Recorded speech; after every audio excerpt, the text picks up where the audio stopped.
Alrighty guys, welcome back to Star Wars Review. Today I am reviewing the Mandalorian comic adaptation issue 1, which adapts the first episode, chapter 1, The Mandalorian, which in the TV series was written by Jon Favreau, but the comic is being adapted by writer Rodney Barnes, with art by George Cianti, with colorist Rachel Rosenberg, and inker Carl Story.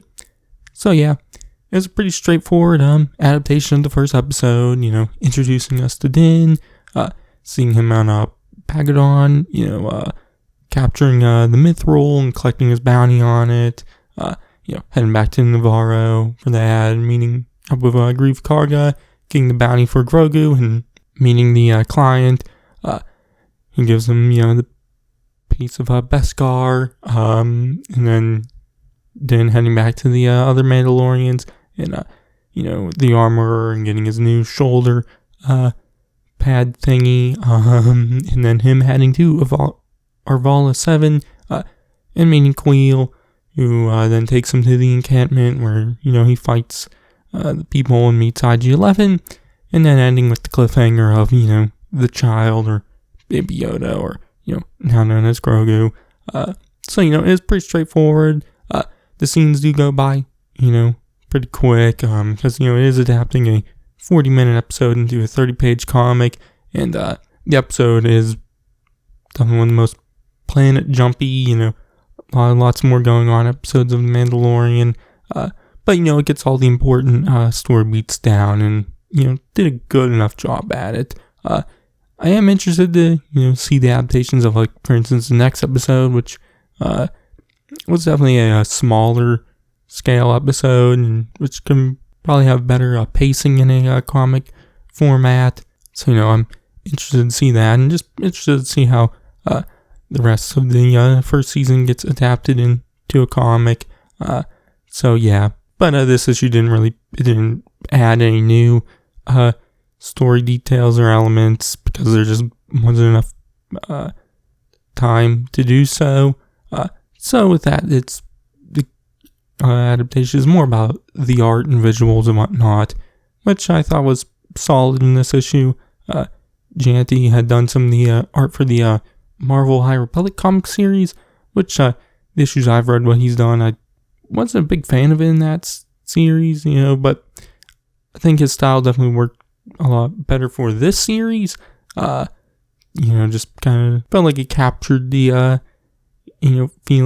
visual feeling of the show. One thing I found odd was, the characters, definitely, more human ones, don't use the exact likenesses of the actual actors. For instance, the client really doesn't look like Werner Herzog at all.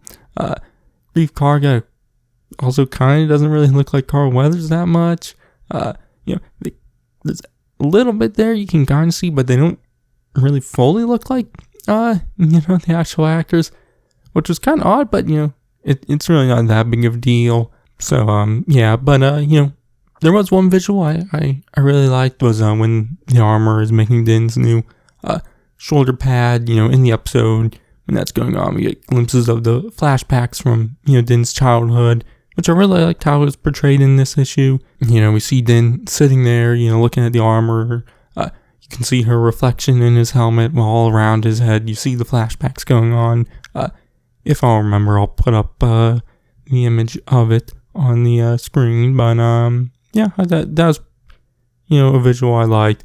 Other than that, it just was once again also pretty straightforward visually. I thought it captured the feeling of the show, so that was all fine there. So yeah, but all in all, it's an adaptation. Doesn't really add anything, new story-wise or anything like that. It's pretty much a, beat for beat adaptation of the first episode. It's definitely, fast-paced.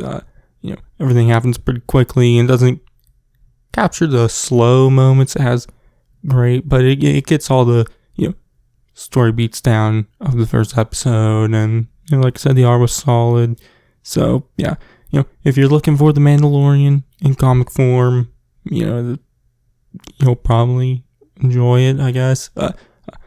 If you're a collector who likes to, collect comics, variant covers, first appearances, which the series, will have a lot of comic first appearances.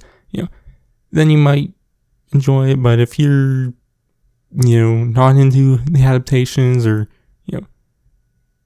don't really care that much, you can definitely skip this. It's not really anything crazy special. It does what it says it is. So yeah. Anyways, that's gonna be it for this one. I guess grade, I'll say B plus. It does what it says it is well. So well enough. So yeah. But anyways, that's gonna be it for this one. You could check out my reviews on The Mandalorian and all the TV Star Wars stuff, and all my comic reviews and everything else I do. I've been Starzy, and I'll catch you guys in the next one.